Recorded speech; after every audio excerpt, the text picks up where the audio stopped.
আসসালামু আলাইকুম সুপ্রিয় দর্শক মণ্ডলী। আজকেও যদি আপনারা মালয়েশিয়ান ভাষা না বোঝেন তাহলে আমি এই মালয়েশিয়ান ভাষা শেখানো ছেড়ে দিব। খুব খেয়াল করে দেখুন, মালয়েশিয়ান ভাষা শিখুন। আপনারা দেখছেন ইজি বাংলা টু মালাই চ্যানেলের এপিসোড নম্বর 497। প্রায় 500টা ভিডিও আমি তৈরি করে ফেলেছি এই চ্যানেলে। আজকের টপিক হলো দর্শকদের প্রশ্নের উত্তর, এবং খুবই ভালো ভালো প্রশ্নের উত্তর সুন্দর করে বিশ্লেষণ করে দিব যাতে করে আর কোনোদিনও না ভোলেন। দেখুন, প্রথম প্রশ্নের উত্তর দিচ্ছি। মিরাজ ভাই প্রশ্ন করেছেন, আমার নামেই নাম। এই কাজটা আপনিই পারবেন বা সে এটাই চেয়েছিল, অথবা এই কাজ আমিই করেছি, এটা বোঝাতে কি বাক্যের মধ্যে ডি ব্যবহার করতে হবে? Reply please. বুঝছেন, এই ধরনের বাক্যের ভিতরে কি মালয়েশিয়ান ভাষার ডি শব্দটা ব্যবহার করতে হবে কিনা ওনার প্রশ্ন। উত্তর হলো না। কারণটা দেখুন, ভালো করে বুঝুন, মুখস্থ করার দরকার নেই, বুঝুন। বর্তমানে কোনো একটা স্থানে আছে বা আছি, বুঝেন, বর্তমানে কোনো একটা স্থানে কেউ আসে বা আমি আসি, বা কোনো একটা জিনিস আছে, যেমন দোকানে, বাজারে, মসজিদে, এরকমটা বলতে। যেমন আমি এখন দোকানে আসি, সে এখন বাজারে আসে, সে এখন মসজিদে আসে। এমন ক্ষেত্রে এই আসি বা আসে যদি বলেন দোকানে, যে আমি আসি দোকানে, সে আছে দোকানে, এমন বলতে গেলে আডা ডি কেদাই, আডা ডি কেদাই। যদি বলি আমি আছি দোকানে, সেই ক্ষেত্রে হবে সায়া। আর যদি সে আসে তাহলে হবে ডিয়া। অথবা ধরেন কারণ নাম বললেন করিম, ধরেন করিম আসে দোকানে, করিম আডা ডি কেদাই। আমি আছি দোকানে, সায়া আডা ডি কেদাই। কারণ কেদাই মানে দোকান, আর দোকানে নে বলতে এখানে ডি আসতেছে। যদি বাজার হতো, এই কেদাইয়ের জায়গায় হতো পাসার। পাসার, যেমন আডাডি পাসার আছে বাজারে, আডাডি মসজিদ আছে মসজিদে। ক্লিয়ার ব্যাপারটা এখানে ডি।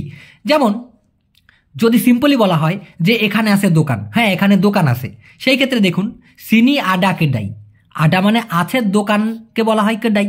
তো আডা কেডাই মানে আছে দোকান, সিনি আডা কেডাই, এখানে আছে দোকান। কিন্তু যখনই বলা হবে আছে দোকানে, কেউ একজন দোকানে আসে বা আপনি ধরেন দোকানে আসেন, সেই ক্ষেত্রে হবে আডা ডি কেডাই। এতটুকু তো ক্লিয়ার? না বুঝলে আবার দেখবেন। এবার দেখুন, কোনো জায়গায় উদ্দেশ্য করে যাওয়ার সময়, ধরেন আপনি আমি বলতে চাচ্ছি আমি যাচ্ছি, সে যাচ্ছে, আপনি যাচ্ছেন, কোনো একটা জায়গায় উদ্দেশ্য করে যাওয়ার সময়, যেমন আমার বাচ্চাটা স্কুলে যাচ্ছে, আপনি দোকানে যাচ্ছেন, হ্যাঁ আমি বাজারে যাচ্ছি। এই যে যাওয়ার সময়, উদ্দেশ্য করে যাওয়ার সময়, সেই ক্ষেত্রে যখন আমরা বলি বাজারে, অফিসে, মার্কেটে, তখন আবার ডি হবে না। কারণ ওই সময়টা আপনি ওখানে নাই, আপনি যাচ্ছেন, বা কেউ একজন ওই সময় ওখানে নাই, সে যাইতেছে, রওনা দিছে ওদিকে উদ্দেশ্য করে, সেই সময় ক শব্দটি ব্যবহার করতে হবে। যেমন বাজারে যাওয়া, মালয়েশিয়ান ফরম্যাটে একটু উল্টা, যাওয়া বাজারে। পরগি মানে যাওয়া, বাজারকে বলা হয় পাসার। পরগি পাসার মানে হলো যাওয়া বাজার, হইল বাক্য হইল না। কিন্তু যখনই বলবেন ক পাসার, পরগি ক পাসার, তার মানে যাচ্ছে বাজারে, যাইতেছে বাজারে। তাই আমি বাজারে যাচ্ছি, আমি বাজারে যাচ্ছি মালয়েশিয়ান ফরম্যাটে হয়ে যায় আমি যাইতেছি বাজারে। সায়া পরগি, সায়া পরগি মানে আমি যাই। সায়া তেঙ্গাহ পরগি, আমি যাইতেছি কোথায়? বাজারে, ক পাসার। সায়া তেঙ্গাহ পরগি, আমি যাইতেছি, পাসার মানে হলো বাজার, আমি যাইতেছি বাজার, হইল না। তো আমি যাচ্ছি বাজারে, সেই ক্ষেত্রে আবার ক পাসার দিতে হবে। সায়া তেঙ্গাহ পরগি ক পাসার, আমি উদ্দেশ্য করে যাচ্ছি। কিন্তু বাজারে ধরেন আমি পৌঁছায় গেছি, আমি অলরেডি এখন বাজারের মধ্যে আছি, তখন এই কের বদলে হয়ে যাবে ডি। সিকারাং এখন সায়া আমি আডা আছি ডি পাসার বাজারে।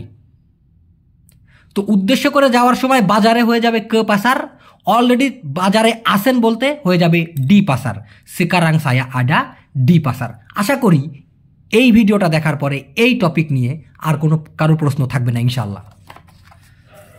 এবার দেখুন, ওনার আরও প্রশ্ন ছিল যে এই কাজটা আপনিই করতে পারবেন, এমন ক্ষেত্রে ডি ব্যবহার করব কিনা। না ভাই, এই যে এই কাজটা আপনিই করতে পারবেন এমন জোর দিয়ে বলতে গেলে ওরা বলে এই কাজটা আপনি যে কিনা পারবেন করতে। এই কাজটা তো আপনি যে কিনা এটা করতে পারবে, এইভাবে ওরা জোর দিয়ে বলে। এমন করে বলতে গেলে খরজা ইনি আওয়া ইয়াং বলে বুয়াত। খরজা ইনি কাজটা এই, আওয়া আপনি, ইয়াং মানে হলো যে অথবা যেটা অথবা যিনি। তো খরজা ইনি এই কাজটা বা কাজটা এই, আওয়া ইয়াং আপনি, যিনি কিনা, যে কিনা, বলে বুয়াত পারবেন করতে। এখন ধরেন এই আপনি না বলে আমি বলতে চাচ্ছি, আমি এই কাজটা আমি করতে পারবেন না হয়ে পারবো। দেখেন একটু হেরফের হবে, আর কিচ্ছু না, খুব ইজি, সেম টু থাকবে। তো কেরজা ইনি আওয়াকের বদলে হবে সায়া, এইটুকুই শুধু, আর কিচ্ছু না। কেরজা ইনি সায়া ইয়াং বলে বুয়াত, কাজটা এই অর্থাৎ এই কাজটা সায়া মানে আমি, ইয়াং যে কিনা, বলে বুয়াত পারবো করতে। শুধুমাত্র আপনির জায়গায় আওয়াকের জায়গায় সায়া বসায় দিছি, তাতেই দেখেন বাক্যটা কতটুকু পাল্টে গেছে। কেরজাইনি সায়া ইয়াং বলে বুয়াত, এই কাজটা আমি করতে পারবো। কেরজাইনি আওয়া ইয়াং বলে বুয়াত, এই কাজটা আপনি যে কিনা করতে পারবেন। এখন আপনি আমির বদলে যদি আমি বলি রহিম, রহিম, তো কেরজাইনি রহিম ইয়াং বলে বুয়াত, এই কাজটা রহিম যে কিনা করতে পারবে, ওই কাজে এক্সপার্ট, এমন বলতে। ক্লিয়ার? এতটুকু তো ক্লিয়ার। দেখুন একটু মনোযোগ সহকারে দেখুন। হ্যাঁ আমি তো যে কিনা করেছি, হ্যাঁ আমি তো এই কাজটা যে করছে সে হইলাম আমি, এমনটা বলতে গেলে ইয়া সাইলা, হ্যাঁ আমি তো, ইয়াং যে কিনা, সুডা বুয়াত যে কিনা করেছে আর কি। সুডা বুয়াত মানে হচ্ছে অলরেডি করা, ইয়াং মানে হলো যে, তো ইয়াং সুডা বুয়াত যে অলরেডি করেছে। ইয়া সাইলা, হ্যাঁ আমি তো, ইয়াং সুডা বুয়াত যে কিনা অলরেডি করেছে। এখন আমি তো না বলে আপনি তো যদি বলেন অথবা সেই তো যদি বলেন, সেই ক্ষেত্রে সায়ার বদলে ডিয়া দিতে হবে, জাস্ট এতটুকুই, আর কিচ্ছু না। ইয়া হ্যাঁ, ডিয়া লা সেই তো, ইয়াং সুডা বুয়াত যে কিনা করেছে।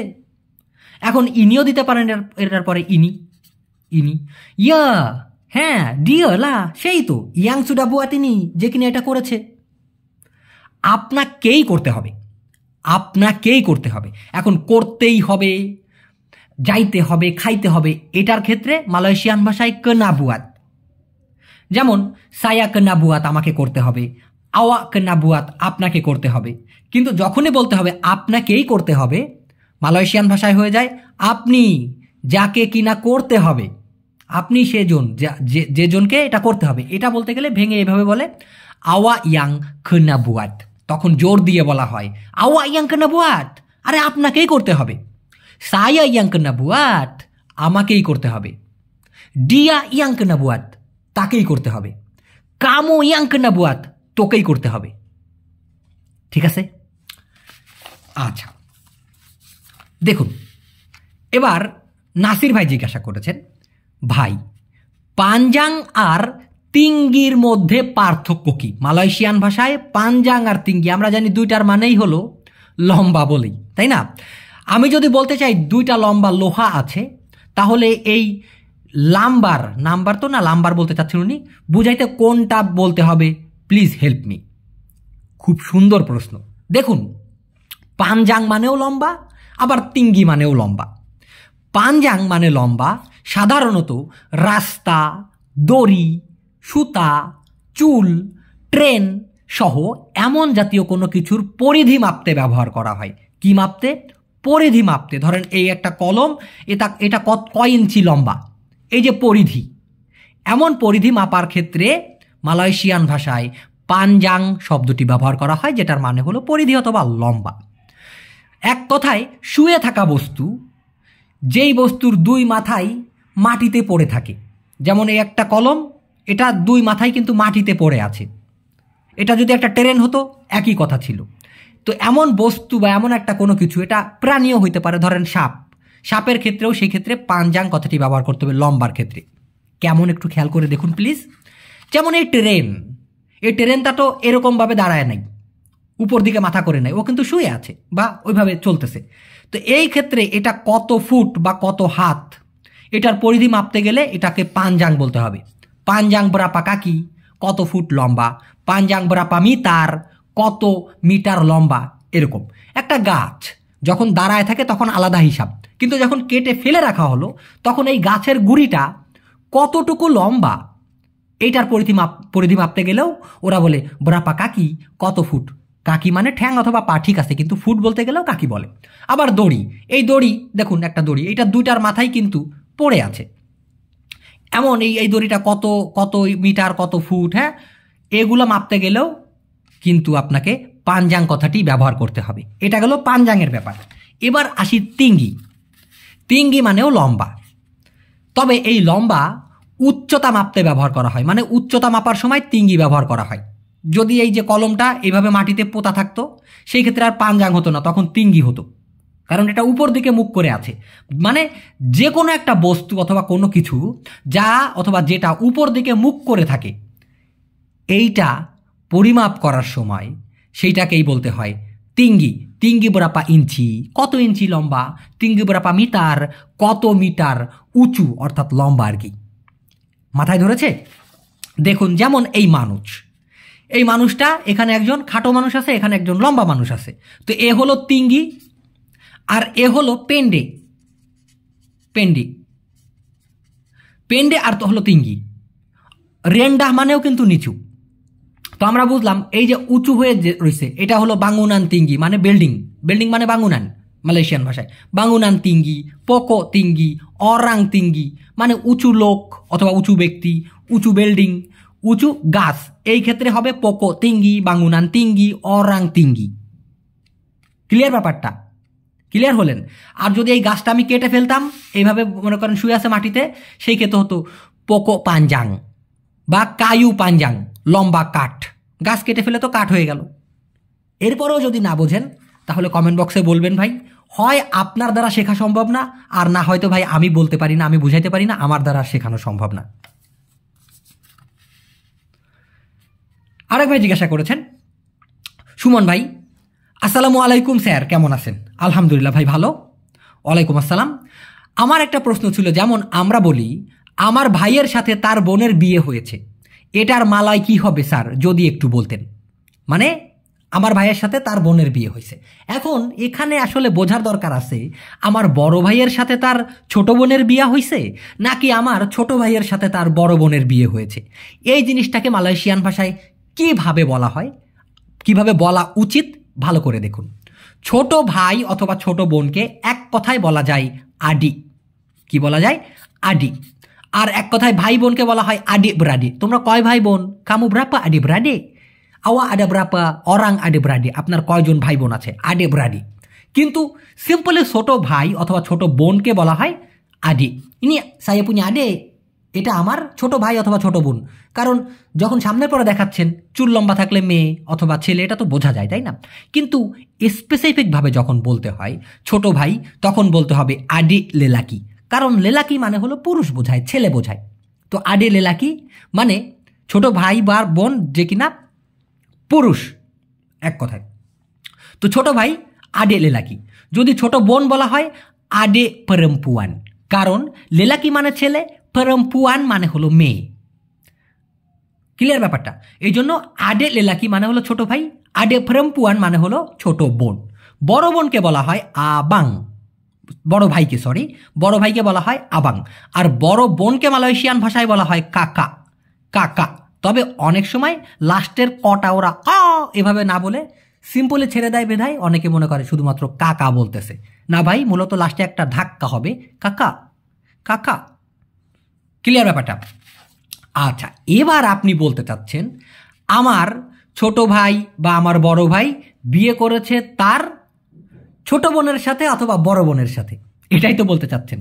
তো এখানে ড্যাশ যেটা আমি দিছি ফাঁকা স্থান, আমার ভাই বিয়ে করেছে। এখন কি ভাই, ছোট ভাই না বড় ভাই? তার বোনের সাথে, কোন বোন, ছোট বোন না বড় বোন? এই জন্য আমি ফাঁকা স্থানটা দিয়েছি। যদি আপনি বলতে চান আমার ছোট ভাই বিয়ে করেছে তার ছোট বোনের সাথে, সেই ক্ষেত্রে হবে সায়া পুña। কি ছোট ভাইকে কি বলা হয়? আডে লেলাকি। সায়া পুña আডে লেলাকি, আমার ছোট ভাই, তারপরে কি সুডাহ কাউইন, বিয়ে করেছে, ডেঙ্গান সাথে, ডিয়া পুña তার। এবার তার কি হবে? যদি বড় বোন হয় সেই ক্ষেত্রে দিতে হবে কাকা, যদি ছোট বোন হয় আডে প্রেমপুয়ান। হ্যাঁ, তাহলে আমি যদি আর দেখানোর দরকার নাই, আমি এখানে বলে বোঝাই। সায়া পুña আডে লেলাকি, আমার ছোট ভাই, সুডাহ কাউইন ডেঙ্গান, ডিয়া পুña আডে প্রেমপুয়ান, আমার ছোট বোন, আমার ছোট ভাই তার ছোট বোনের সাথে বিয়ে করেছে। আর যদি বড় ভাইয়ের কথা বলেন, সায়া পুña আবাং আমার বড় ভাই, সুডাহ কাউইন বিয়ে করেছে, ডেঙ্গান দিয়া পুña তার কার সাথে, কাকা, ডেঙ্গান দিয়া পুña কাকা তার বড় বোনের সাথে, এভাবেই বলবেন। এবং এখানে আপনি সম্পর্কের নামগুলো পাল্টায় দিতে পারেন, যে আমার খালা বিয়ে করছে তার খালুর সাথে, কথার কথা, এভাবে আপনি বলতে পারবেন। নেক্সট, জাহিদ খান ভাই জিজ্ঞাসা করেছেন, খান সাহেব মিরাজ ভাই ক্রিমিনাল এর মালয় কি? ক্রিমিনাল, ক্রিমিনাল বলতে আমরা কি বুঝি? অপরাধী, যে কিনা অপরাধ করে। সেই অপরাধীকে সাধারণত মালয়েশিয়ান ভাষায়, অফিস আদালতের ভাষায় বা আপনার কোর্টের ভাষায় বলা হয় পেনজেনায়াহ। কি বলা হয়? জেনায়াহ, পেনজেনায়াহ। আর অপরাধকে বলা হয় জেনায়াহ। এটা কিসের ভাষায়? অফিস আদালতের ভাষায়, কোর্টের ভাষায়। জেনায়াহ মানে হচ্ছে অপরাধ করা, ক্রাইম করা। আর যে ক্রাইম করে সে হলো পেনজেনায়াহ, ক্রিমিনাল। তবে খেয়াল করে দেখুন, আরও সিম্পলি বলা যায় কেসালাহান মানে হলো ভুল অথবা অপরাধ। কারণ সালাহ মানে হলো ভুল, কেসালাহান মানেও কিন্তু ভুল। সালাহ মানে হলো বুয়াত, সালাহ মানে ভুল করা, আর কেসালাহান মানে ভুল অথবা অপরাধ। আবার জেনায়াহ মানেও অপরাধ। কেসালাহান বেসার মানে বড় অথবা গুরুতর ভুল অথবা গুরুতর অপরাধ। ওরা বলে কেসালাহান বেসার অথবা জেনায়াহ বেসার।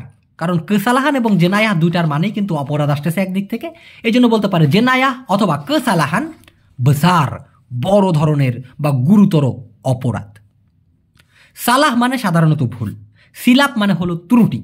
সালাহ সিলাপ, মাফ কান, সালাহ সিলাপ সায়া, মাফ করে দিবেন আমার কি ভুল ত্রুটি।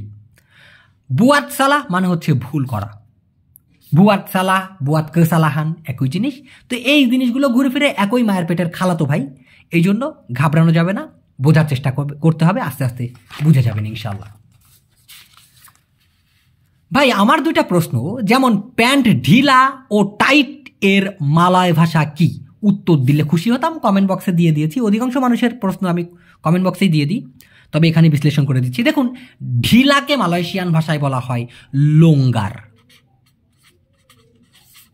লোঙ্গার, লোঙ্গার, লোঙ্গার মানে হলো ঢিলা। টাইটকে বলা হয় কেতাত। কেতাত, ধরুন এই যে মুটকিটা আমি এখানে লাগাইতেছি, ভালো টাইট, কেতাত। আর যদি ফুকু ফাকু যাইতো আসতো, হ্যাঁ যদি যাইতো আসতো একদম ঢিলা ঢিলা হইতো, সেই ক্ষেত্রে হতো লোঙ্গার। আর টাইট কেতাত। ওকে, মুয়াত, মুয়াত মানে হলো ফিট হওয়া। কীরকম? ধরেন এই যে এটা এখানে সুন্দরভাবে ঢুকে গেছে, সুন্দরভাবে ফিট হয়ে গেছে, সেই ক্ষেত্রে হবে মুয়াত, মানে ঠিক মতো ঢোকা। আপনি একটা জামা পরতেছেন, গার মধ্যে সুন্দর করে ঢুকে গেছে, আপনি ওটা পরতে পারতেছেন, মুয়াত, হ্যাঁ ফিট হইছে, ঠিক মতো পরতে পারছি, সেই ক্ষেত্রে মুয়াত বলতে হবে। বুঝেন? এই জামাটা খুবই টাইট, আমি পরতে চাই কিন্তু ফিট হয় না, মানে আমি গায়ে দিয়ে দিতে চাইতেছি, গায়ে ঢুকতেছে না, ফিট হইতেছে না, সেই ক্ষেত্রে আপনি কি করে বলবেন? বাজু ইনি সাঙ্গাট কেতাত। বাজু ইনি জামাটা, এই অর্থাৎ এক কথায় এই জামাটা, সাঙ্গাট খুবই, কেতাত টাইট। বাজু ইনি সাঙ্গাট কেতাত, জামাটা এই অর্থাৎ এই জামাটা খুবই টাইট। সায়া মাহু পাকায়, আমি চাচ্ছি পরিধান করতে, তাপি কিন্তু তা মুয়াত, কিন্তু ঢুকতেছে না। তা মাসু বলতে পারেন, কিন্তু মুয়াত বলতে কি ওই যে কোনো একটা কিছু পড়তেছেন বা কোনো একটা বালতিতে আপনি ধরেন এক জায়গার থেকে, একটা বস্তার থেকে একটা বালতির ভিতরে কিছু জিনিস ঢুকাইতে চাচ্ছেন, এখন সবগুলো ওখানে ধরলো না, সেই ক্ষেত্রে বলতে হবে তা মুয়াত। বা আপনি একটা জামা পরতেছেন, জামাটা আপনার গায়ে ঢুকলো না, সেই ক্ষেত্রে তা মুয়াত। এই জন্য এখানে এইভাবে বলা হয়েছে, এই জামাটা খুবই টাইট, আমি পরতে চাই কিন্তু ফিট হচ্ছে না বা ঠিক মতো ঢুকতেছে না। বাজু ইনি সাঙ্গাটকে তাঁত। এখন বাজুর জায়গায় আপনি সেলুয়ার দিতে পারেন, সেলুয়ার, বুঝে নিয়েন। হ্যাঁ, তো সেলুয়ার ইনি সাঙ্গাটকে তাঁত, এই প্যান্টটা খুবই টাইট। সায়া মাহু পাকাই, আমি পরতে চাচ্ছি বা আমি পরিধান করতে চাচ্ছি, তাপি তামুয়াত, কিন্তু পরতে পারতেছি না, অর্থাৎ এটা ফিট হচ্ছে না।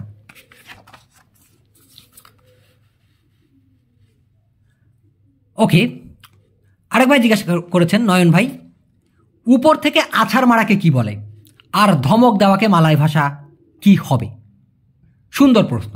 দেখুন, সাধারণত কোনো কিছু নিক্ষেপ করা, ছুঁড়ে মারাকে বলা হয় বালিং, কিন্তু আছাড় মারার ক্ষেত্রে বালিং কুয়াত বলতে পারেন, সজোরে নিক্ষেপ করা।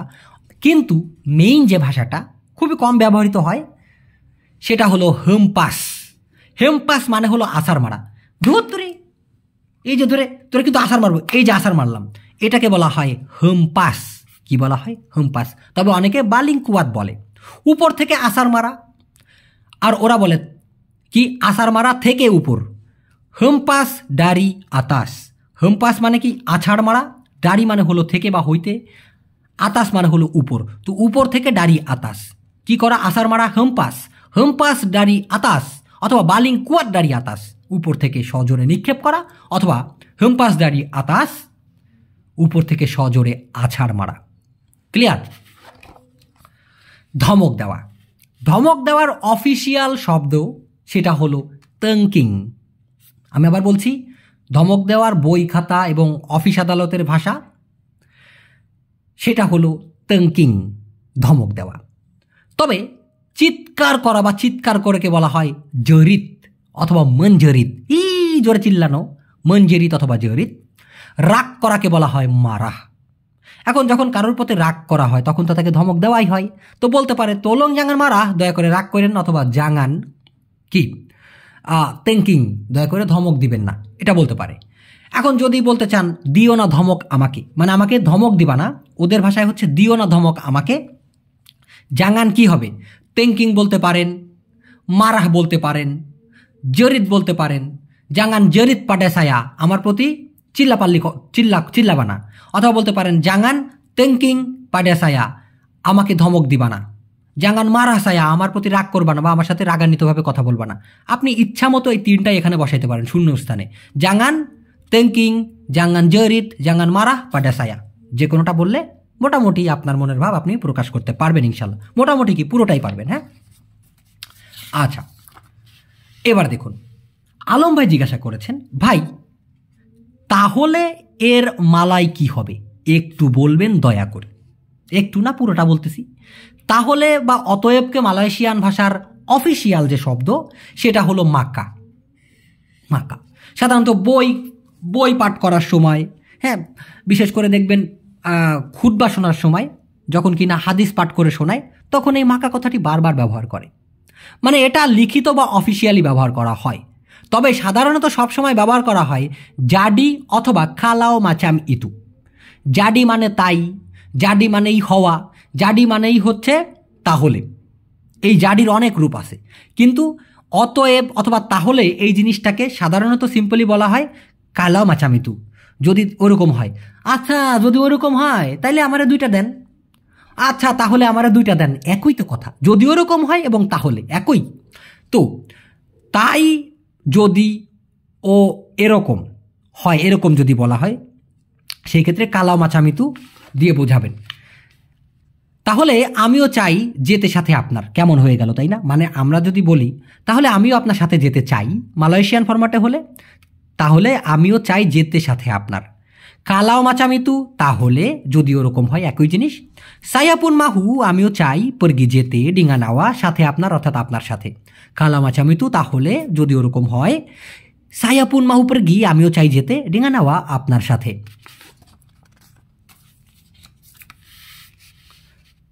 রাসেল ভাই জিজ্ঞাসা করেছেন, মিরাজ ভাই কেমন আছেন? আলহামদুলিল্লাহ ভালো। আচ্ছা, মালয় ভাষায় কোতা মানে কি আর মাতা কেরানজাং মানে কি অনুগ্রহ করে জানাবেন প্লিজ। দেখুন ভাই, কোতা মানে হলো বক্স অথবা বাক্স। এই যে পত্তি মানেও তাই, পতি, পত্তির না, কিন্তু যদি পতির পরে একটা র দেওয়া হতো পত্তির, তার মানে ঠাটা, কিন্তু শুধুমাত্র পতি অথবা কোতা মানে হলো বাক্স, বক্স আর কি। ওকে, আরেকটা প্রশ্ন আপনি করেছেন, এই যে মাতা কেরানজাং। দেখুন মাতা কেরানজাং মূলত এটা একটা বাগধারা। কি বাগধারা? যেমন বাংলা ভাষায় আছে না দুধের মাসি। দুধের মাসি বলতে কি? যেই মাসিটা দুধ খায় না, এটা দ্বারা বোঝানো হয় সুসময়ের বন্ধু। যখন আপনার কাছে টাকা পয়সা আছে, ধন সম্পদ আছে, তখন আপনার পাশ থেকে গুরু গুরু করবে, আর যখন থাকবে না তখন উড়ে চলে যাবে। ঠিক যেমনটা মাসি দুধ যখন থাকে আশেপাশে তখন ওই দুধের পরে ভন ভন ভন ভন করে, যখন দুধ থাকে না তখন মাসিকেও খুঁজে পাওয়া যায় না। ঠিক ওই ধরনের বাগধারা এটা মাতা কেরানজাং, যেটার মানে হচ্ছে লম্পট অথবা লুচ্চা অথবা বদলোক। এক কথায় নারীদের প্রতি প্রচুর আকৃষ্ট ব্যক্তি, মেয়েদের দেখলেই চোখটা বড় বড় হয়ে যায়, হ্যাঁ, লালা ঝরে, এমন টাইপের লুচ্চা বদমাস অথবা লম্পট ব্যক্তিকে বলা হয় মাতাকরাঞ্জাং, যার মাতা মানে কিন্তু চোখ, মানে মেয়েদের দেখলেই চোখ বড় বড় হয়ে যায়, এটাকেই বলা হয় মাতাকরাঞ্জাং, এবং এটা মূলত একটা বাগধারা। তবে এই বাগধারা ব্যবহার না করে সাধারণত সিম্পলি মালয়েশিয়ানরা বলে থাকে, মানে তবে লুচ্চা টাইপের মানুষকে মালয়েশিয়ান ভাষায় যেটা বলা হয় আর কি, সেটা হলো অরাঙ্গাতাল। মানে লুচ্চা টাইপের মানুষকে মালয়েশিয়ান ভাষায় অরাঙ্গাতাল বলে বোঝানো হয়ে থাকে সিম্পলি। যদিও গাতাল মানে হলো চুলকানি, আর গারু মানে হলো খাউজানো। ধরেন এখানে আপনার চুলকাচ্ছে, গাতাল, তারপরে আপনি কি করলেন, গারু, খাউজাইলেন। তো এই জন্য অরাঙ্গাতাল মানে যেই লোকটার চুলকানি। আরে ভাই, তোর তো অনেক চুলকানি, একটা বিয়া করছ তারপরও স্বাদ মেটে না, আরও 3টা করতে চাস, তো মেলা চুলকানি রে। এই যে চুলকানি, এই টাইপের লোককে, লুচ্চাকে অরাঙ্গাতাল বলা হয়ে থাকে সাধারণত। ক্লিয়ার ব্যাপারটা? না বুঝলে ভাই আমার এসে মারেন, আর নয়তো আপনারা নিজেরা নিজে মারেন। মিরাজ ভাই, সেরাবুট মানে কি? সেরাবুট মানে কি? সেরাবুট শব্দের মূল অর্থ হচ্ছে আগোছালো, অস্থিরতা অথবা বিরক্তিকর। সেরাবুট কপালা মানে হচ্ছে মাথা গুলিয়ে যাওয়া, অস্থির লাগা। আরে ভাই কি দেখাইলেন, এখন তো মাথাটাই আউলাইয়া গেল। আরে ভাই, এরকম সব কিছু যদি এরকম করেন তাহলে আমার মাথা ঠিক থাকবে কেমনে? হ্যাঁ, সেরাবুট কপালা মানে মাথা আউলাইয়া গেছে, অস্থির লাগতেছে, এমন বলতে গেলে সেরাবুট কথাটি ব্যবহার করা হয়ে থাকে। অনেক সময় বলে কামু জাঙ্গান বুয়াট সায়া যেটি সেরাবুট, তুমি আমার মাথাটা আউলাইয়া দিয়া না তো, হ্যাঁ, তুমি এমনটা করে না যাতে করে আমার মানে অস্থির লাগে, মাথাটা আউলায়া যায়, জাঙ্গান বুয়াত ছায়া সেরাবুট, এভাবে কিন্তু বলতে পারে। ওকে, আজকে আমার খুব অস্থির লাগতেছে কারণ অনেক কাজ করতে হচ্ছে। হারিনি সায়া রাসা সেরাবুট সাঙ্গাত, আজকে আমার খুবই অস্থির অনুভব হইতেছে। সেবাব কারণ কেনাবুয়াত হইতেছে করতে বাঁয়া যা অনেক কাজ। দেখছেন কত মজা যদি বুঝতে পারেন, না বুঝলে কষ্ট ভাই, বুঝতে পারলে কষ্ট নাই।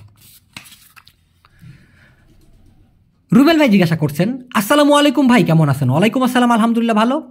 আমার একটা প্রশ্নের উত্তর দিবেন প্লিজ। কোনো কাজ ভুলে করেছি তাই বসে বকা দিচ্ছে, এখন আমি বলতে চাই বস আমি ভুলে করেছি, পরবর্তীতে আমি এটা আর করব না। ওকে, দেখুন খেয়াল করে দেখুন, সালাহ মানে হলো ভুল, সিলাপ মানে হলো ত্রুটি অথবা ভুল, তবে তর সিলাপ বুয়াত মানে হচ্ছে ভুলবশত করে ফেলা।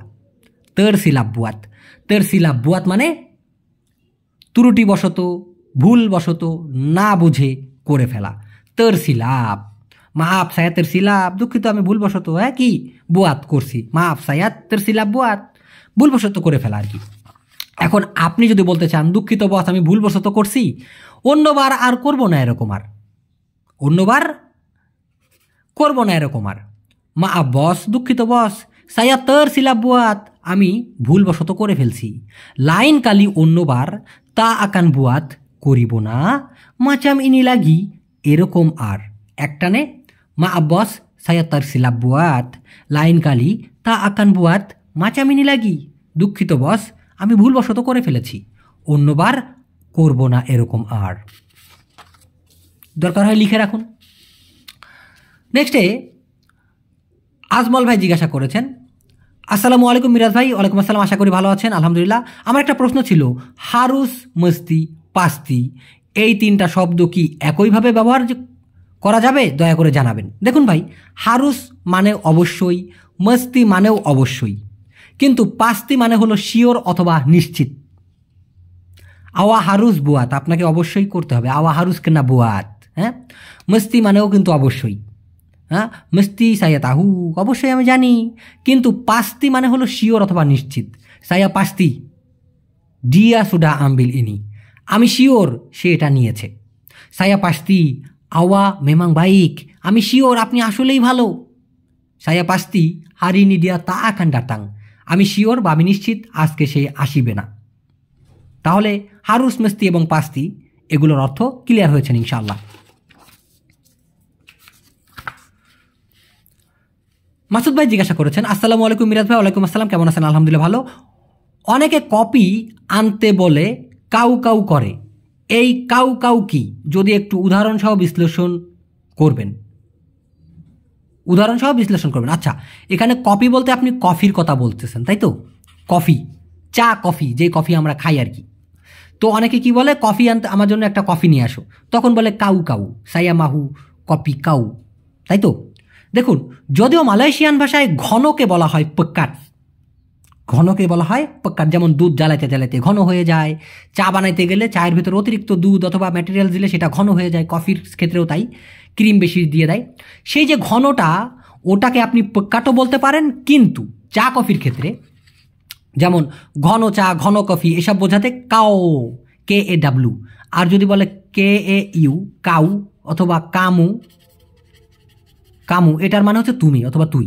কিন্তু এই যে কাও বা কাউ যেটাই বলেন, শব্দটির ব্যবহার করা হয় তখনই যখন ঘন চা, ঘন কফির কথা বলা হয়। এক কথায় বেশি করে দুধ চিনি দিয়ে ঘন করে বানানো চা অথবা কফির ক্ষেত্রে এই কাউ কথাটি বলা হয়। যেমন ধরুন TEH, তে, KAW, তে কাও মানে ঘন চা। তে পক্কাট বলতে পারেন, কিন্তু অনেকে বলে, হ্যাঁ। আবার যদি বলা হয় কফির কথা, কফি কাও। আশা করি ব্যাপারটা ক্লিয়ার হয়েছেন। তো দর্শক, এই ছিল আজকের ভিডিও। যদি বেঁচে থাকি খুব শীঘ্রই নতুন ভিডিও নিয়ে চলে আসবো। যারা এই চ্যানেলে নতুন, টুকুস করে আমাদের চ্যানেলটা সাবস্ক্রাইব করে ফেলতে পারেন সঠিক এবং শুদ্ধ মালয়েশিয়ান ভাষা শেখার জন্য। আর যারা অলরেডি সাবস্ক্রাইব করেছেন তাদেরকে মন থেকে অসংখ্য ধন্যবাদ। আল্লাহ হাফেজ।